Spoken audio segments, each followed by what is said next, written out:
अब राज्य कौन करेगा, राजा कौन होगा?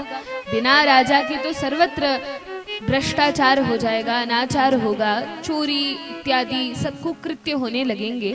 तो राजा की तो आवश्यकता पड़ती ही है। किसको राजा बनाया जाए? कोई ऐसा योग्य व्यक्ति नहीं मिला जिसको राजपद दे दिया जाए। तब ब्राह्मणों ने विचार कीजिए, उस समय के जो ब्राह्मण होते थे उनमें कितनी क्षमता होती थी कि वेड़ के शरीर का मंथन किया गया। उस समय की टेक्नोलॉजी आज से भी बहुत अधिक थी। तो वेड़ के शरीर का मंथन किया गया, कुछ मंत्रों का उच्चारण किया गया, वेदों में से मंत्रों का उच्चारण किया गया, भगवान का आवाहन किया गया, भगवान से प्रार्थना की गई। और मंथन में सबसे पहले तो एक कौवा उड़ के जाता है और ऐसा कहा जाता है कि वेड़ के जितने पाप कर्म थे वह कौवे का रूप धारण करके और उड़ जाता है।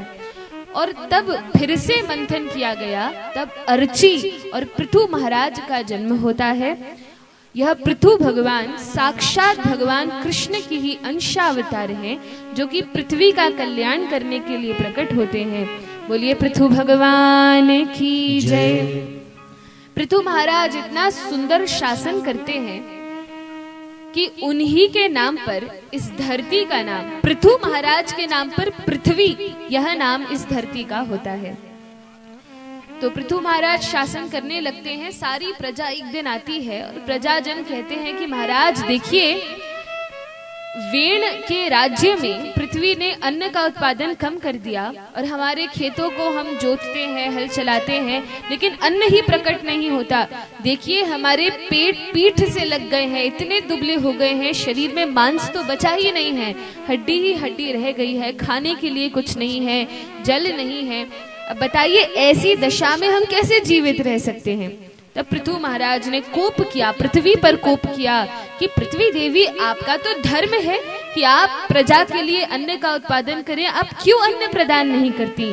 पृथु महाराज के समक्ष वे गौ का रूप धारण करके प्रकट होती हैं और तब उनका दोहन किया जाता है। गौ के रूप में साक्षात पृथु महाराज ही उनका दोहन करते हैं और इंद्र तब बछड़ा बनता है।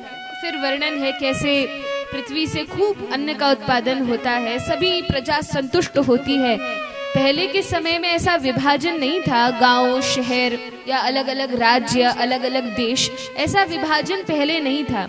लेकिन भागवत में वर्णन है कि पृथु महाराज ने पृथ्वी का विभाजन किया, अलग अलग गांव बसाए, अलग अलग शहर बसाए, वर्णाश्रम पद्धति को लागू किया और इस प्रकार से उन्होंने धर्म और सदाचार से सभी के रहने की व्यवस्था की।